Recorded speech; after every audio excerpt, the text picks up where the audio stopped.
I'm Dr. Montserrat Andreys. Welcome to Hey Doc Podcast, a space where we chat, laugh, and share stories of Black, Indigenous, and POC healthcare providers.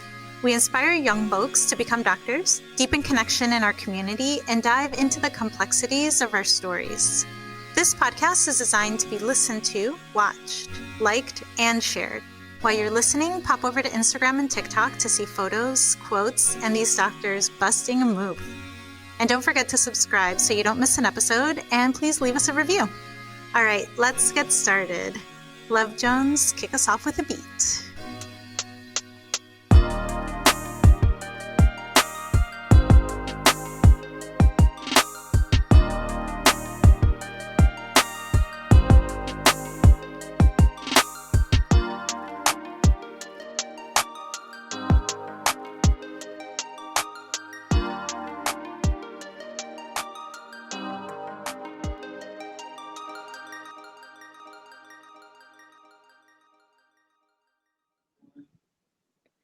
Hello, everyone, and welcome to Hey Doc Podcast. This week is going to be a little bit different because I will not be interviewing somebody. Instead, what I'm going to be doing is talking about 3 educators that have been really pivotal in my life and have really, in some cases, without exaggerating, have really changed the trajectory of my experience. And so this all came about because this week I found out that Eva Encinias-Sandoval, the maestra and matriarch of the flamenco scene in Albuquerque, New Mexico, and arguably highly influential in the United States as a whole, is retiring. And I have spoken about Eva on the first episode of the podcast and how influential she was to me. And so this news really hit me pretty deep, and it made me very introspective about the power of teachers. I think one of the things that I've noticed in this podcast and talking to the different doctors has been that it's either a family member that has really believed and pushed some of these people into the idea that they could be doctors, or believed in their vision of being doctors. And for others, it's been an educator in their life that has really stepped in and shown them that this was something that they could do and really believed in them. And so I was really thinking about the power of educators and what they mean in my life. And in the first episode, I shared with you that I come from a family of educators. My grandmother was a valedictorian of her teacher's college and taught for many years. My mother was a teacher. My father was a teacher. And so I've always had a very healthy respect for the work that they do, because I remember being home doing my homework at night and my mom being right next to me, grading papers and doing her lesson plans. So I always had an understanding of the amount of work that teachers do outside of school, and that they put in a lot of effort into our educations. So when I heard that Eva was retiring this past week, after the huge lump in my throat passed, I was really filled with so much gratitude for her and for the role that she has played in my life. It turns out that she started teaching flamenco at the University of New Mexico in 1976. So that means that she started teaching a year before I was born. So it is incredible to me to think about the fact that this is why we call people master teachers, right? She has been teaching longer than I've been alive.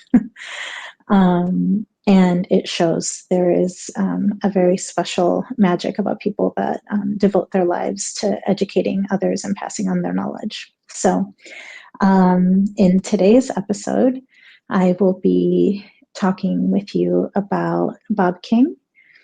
about Eva Encinias-Sandoval, and about Joseph Brimhall. All right, so the first person that we're going to talk about today is Bob King. He was the co-founder of the Chicago School of Massage Therapy. And when I decided to leave the University of Illinois after a year in university because it wasn't giving me what I needed, I ended up a year later at the Chicago School of Massage Therapy, trying to find my way and see if it was a little bit closer to the education that I was hoping for. And as you can imagine, the program was a year long.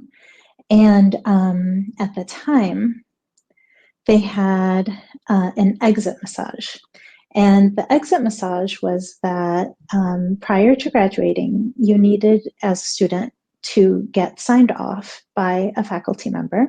So you needed to make an appointment, give a faculty member a massage, and they needed to give the okay that you were prepared and ready to graduate with the standards of the Chicago School of Massage Therapy. So, of course, I procrastinated terribly.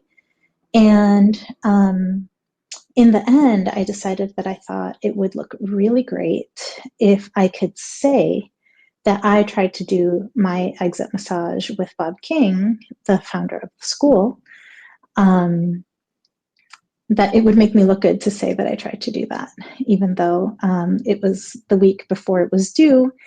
And I thought there's no chance that I'm going to actually be able to get an appointment with him. I was actually counting on not getting an appointment with him.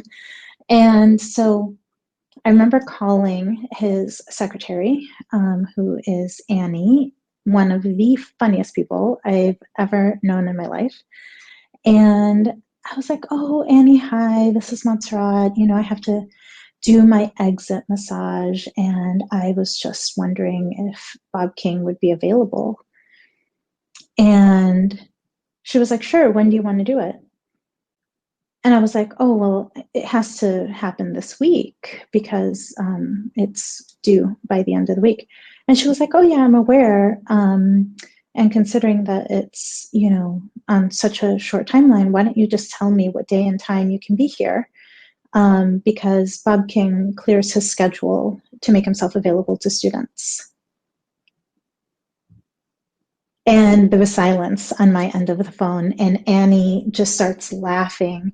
And she was like, "You weren't betting on that, were you? You thought you were going to get away with not getting a massage to Bob." And I said, "Yeah, you're right." And so she ended up scheduling me. And I was so nervous, right? I had just spent a year in this man's school studying his curriculum under his guidance. I had a lot of respect for him.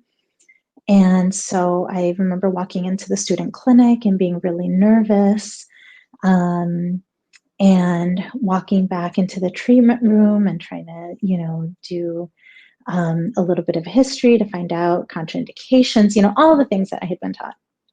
And he wanted me to work on his legs. So we started the massage, and I had been massaging. I was pretty close to almost being done. And all of a sudden, I look down and I notice that it has been 50 minutes into a 60-minute massage, and I have not used the oil. And I had my hands on his leg, and I'm looking down at the oil, and I'm looking at the clock, and I'm devastated, right? I just spent thousands of dollars learning how to use oil to massage people. And I didn't know what to do. So I decided to confess, I guess. And I was like, "Bob, I just realized we only have about 10 minutes to go in this treatment, but I haven't used any oil yet." And he could tell I was like, "I don't know what to do." And he was like, "Well, that's because that's probably not the type of massage therapist that you're going to be. So you have been doing an excellent job. Why don't you just continue with the massage? And we can talk about this later."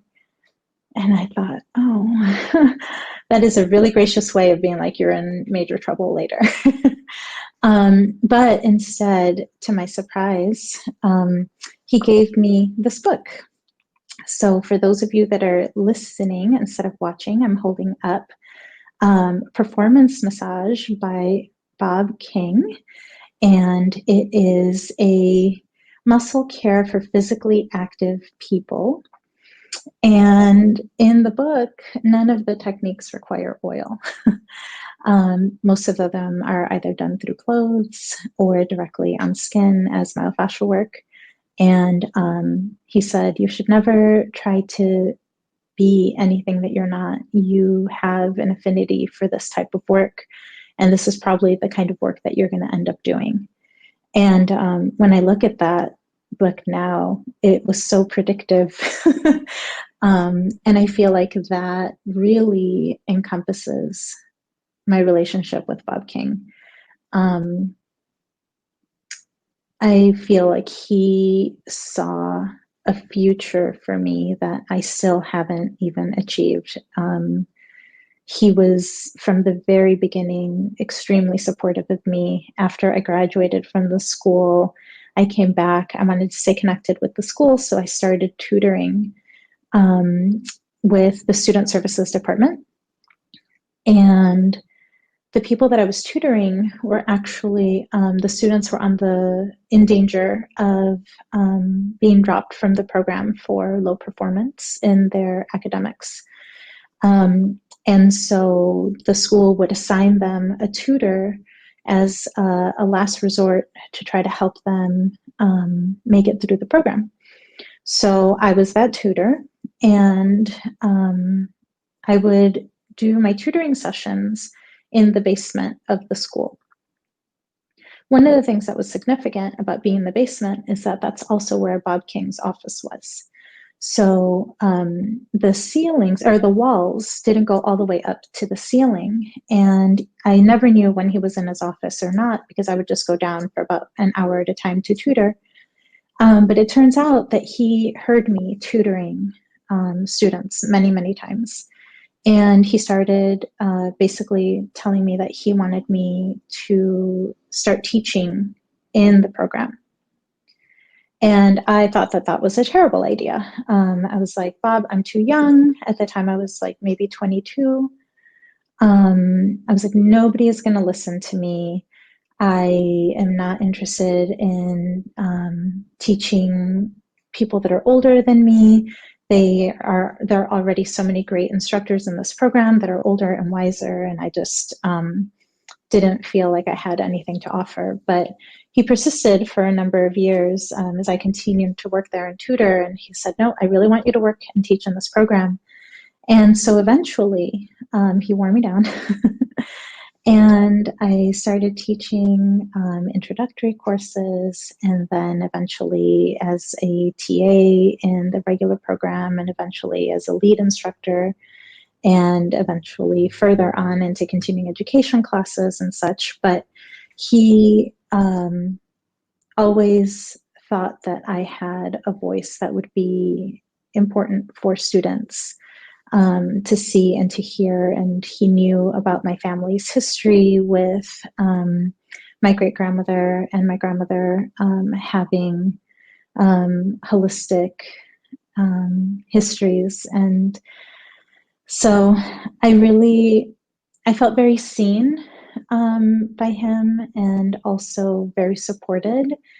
And I could never figure out what he could see at that time that I couldn't see myself yet. And I'm still catching up to his vision for what I would become. When I finally left Chicago and I was going to pursue my studies, I remember he gave me a little grin and a laugh, and he was like, of course you are. He was like, you're going to make a great doctor. And so Bob King was the first person academically, I think, that really saw my professional trajectory. And so it'd be really great if he could come back and whisper in my ear and let me know, what things are ahead for me because he passed away in 2013. But his spirit definitely lives on in the work that I continue to do. All right, so now let's talk about Maestra Eva Encinias-Sandoval, the whole reason this episode was conceived to begin with. I've introduced her to you already in episode 1 when I told you how influential she was for me. And so if you haven't listened to that episode, head on back to that and check that out. But there was a number of experiences that I had with Eva that I would love to share with you because they really kind of highlight the love that only a dance teacher can show. And this week, I also, at the same time that I found out that Eva was retiring from the university, I had a chance to see the documentary of the hot chocolate nutcracker, which is the nutcracker that was developed by Debbie Allen in LA. And it showed a lot of her time in the studio and talking to her dancers and her expectations and what she envisioned for them.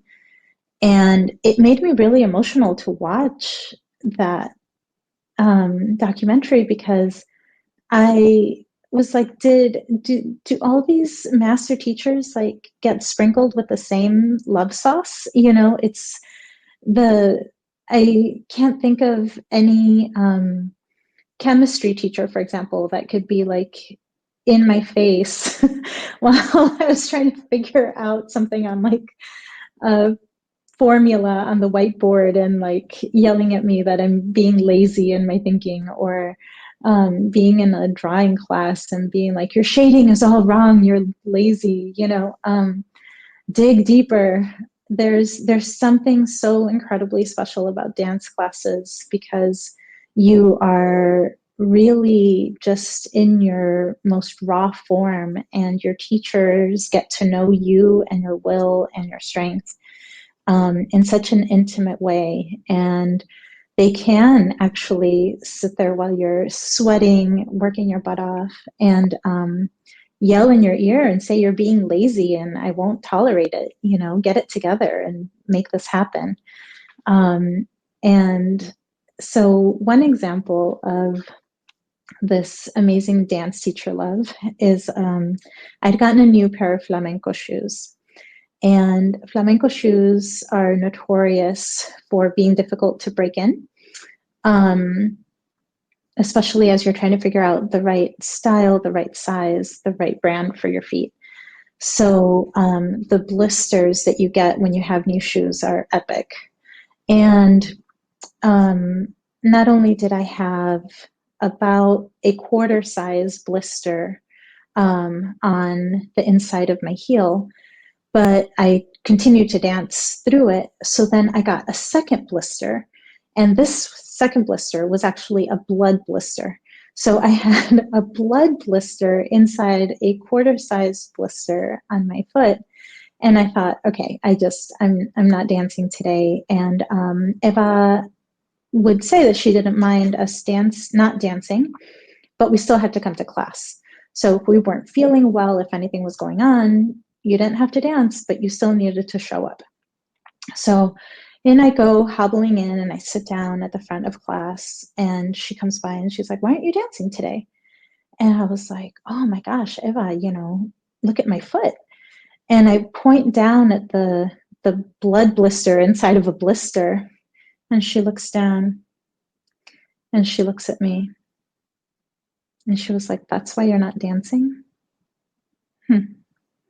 And turned around and walked away. And I was like, oh.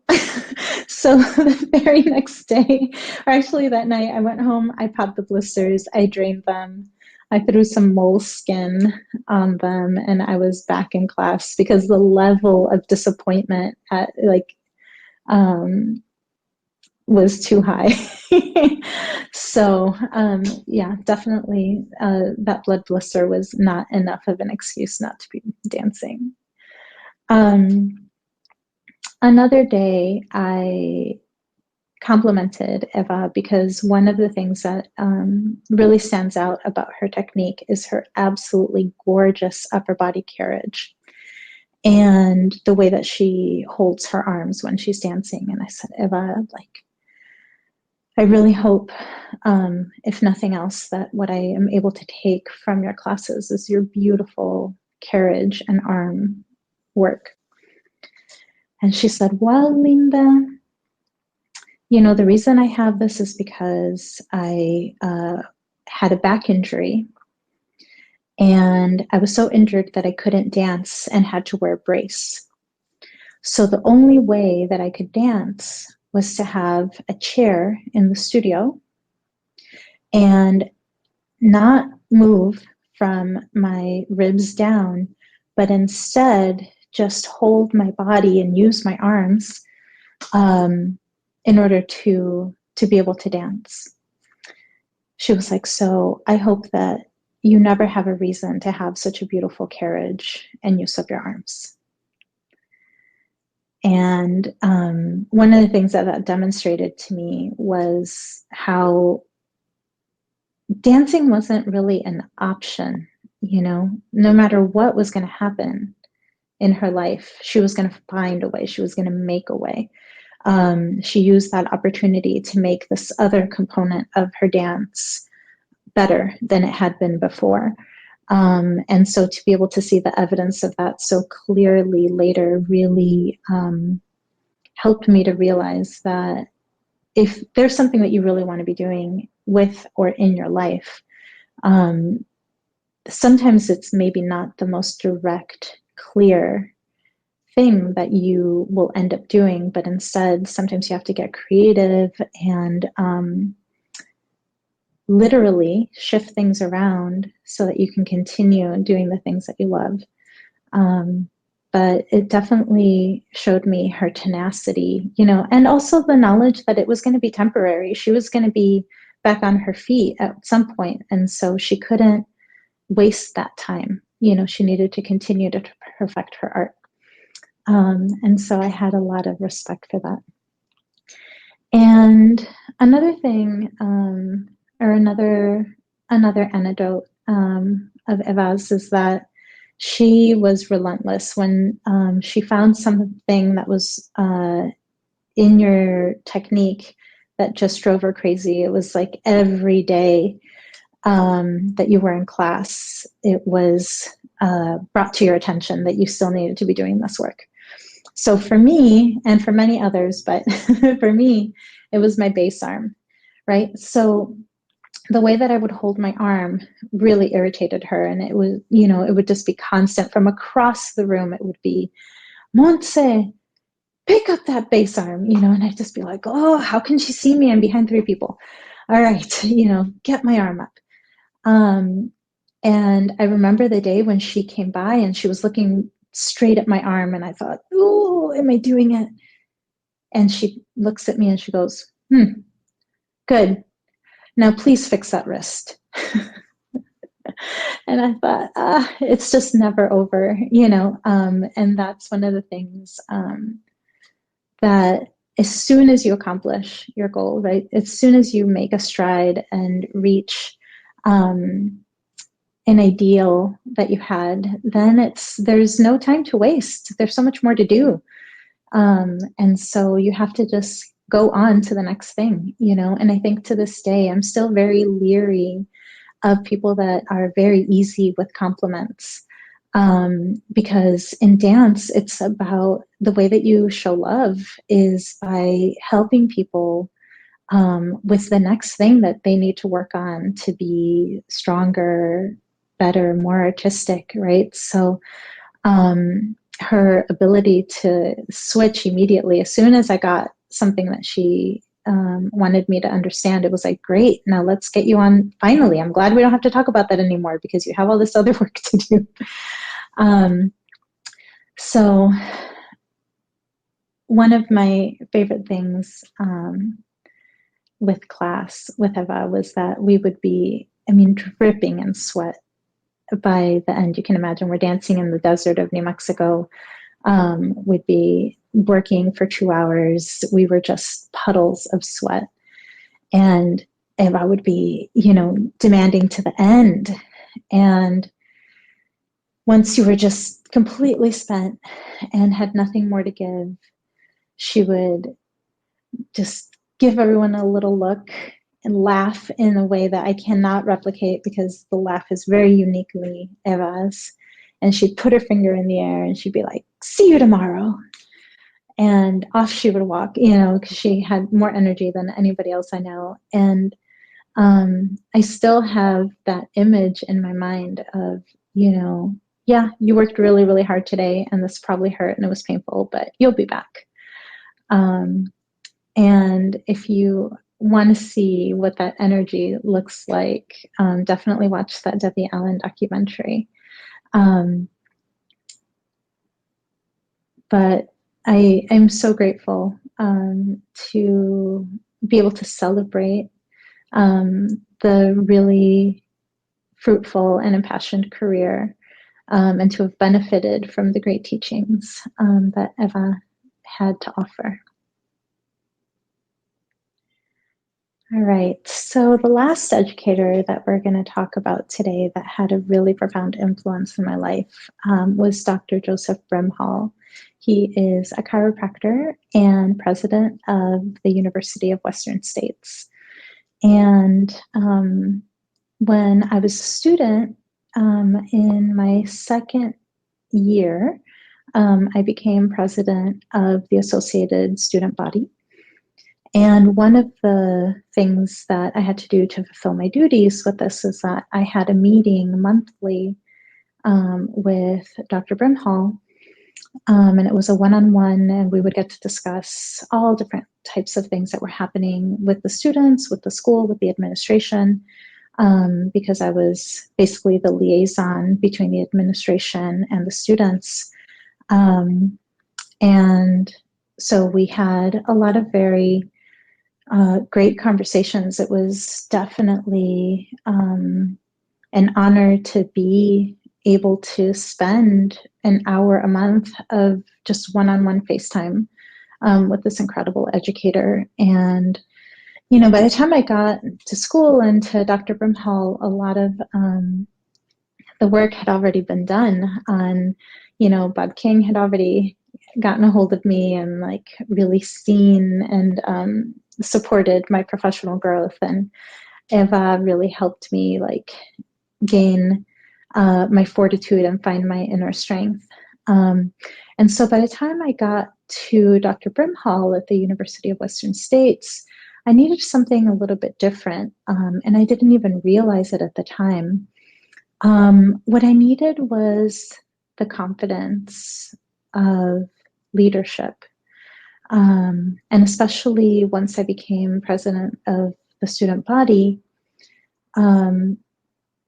he really encouraged me to follow my internal compass. And he would have a lot of conversations with me about how you really can't please everybody. At the end of the day, you need to be able to check in with yourself, know that you made the best decisions that you could with the information you had at the time. And that so long as you were well informed and you had people around you that could give you sound advice and that you could make decisions with clarity, that even if you made the wrong decision, it could be a learning experience, because without being able to go through that step of deciding, you could never really learn anything different from what you were doing at that time. So I really benefited from him giving me the space to believe in my decision-making process. And the other thing that came up a lot with our conversations was my comfort with confrontation. He said, "Montserrat, you're going to be a leader in this profession. And in order for that to happen, you need to get comfortable being in conflict and navigating through conflict. He was like, because even if things are not, the conflict doesn't always have to be a negative thing, right? It can be two people wanting very positive things, very amicable things, but they can be different. And so there's going to have to be compromise. There's a conflict there, even if what the conflict is between really great things. So I think he was the first person to kind of show me how to sit and be present with varied opinions and try to find common ground and compromise and the way to communicate with somebody so that you could both equally be heard, so that you could feel like your voice was heard and the other person could feel like their voice was heard, so that then you could meet somewhere, not necessarily always in the middle, right? But that you could meet and feel like you were both equally involved in the outcome of the resolution. So he actually, I remember him giving me a book called Crucial Confrontations. And it was very helpful to have somebody explain to me that leadership was about staying centered and being a really good listener. And I really have appreciated that, because I think it has come in handy and has helped me navigate through many situations that otherwise I think I would have felt more confused in. But by listening to what other people have to, the perspectives that other people are sharing, and why they're important to them, really can help you come to resolutions that are based on what's important to them, instead of not as much about what that conflict is about. So I'm really appreciative for his guidance in that, and believing that I was going to be a good liaison between the student body and the administrative staff. So that brings us to the end of this episode. I want to really say thank you to all of the educators. I think this year has really shown us how nimble and how dedicated they are to the charge of teaching young minds and supporting young spirits through a really incredible time. And I really hope that teachers all the way from pre-K to PhD programs feel valued and appreciated, because it is so frequently that I hear that it was the power, the love, the attention, the encouragement of an educator that helped move many of us forward into becoming doctors. So cheers to the educators, and I hope you've enjoyed this episode, and we will see you next time. All right, everyone, that's our show for today. Please follow us on Instagram and TikTok. And if this episode hit home for you, let us know. We would love to hear how these stories reach you. Hey Doc Podcast is recorded at the Portland Center Stage digital streaming studio with the AV engineering, logo design, website, theme music, and editing all done by the incomparable Jonas Angelette and invaluable technical savvy of Katie Wen and Greg Lee. Instagram and TikTok management is brought to you by the fantabulous Jen Thompson. And if you want to see the faces of these BIPOC docs, you can watch the podcast on Hey Doc Podcast website, and you can listen on all of your favorite podcast streaming sources. Check out our fun posts of your favorite BIPOC docs on the Instagram page and watch them bust a move on TikTok. Thank you for every listen, share, like, and emoji. I am super grateful to all of you that tune in to listen, and to all the wonderful docs that come share their stories. See you next time, friends.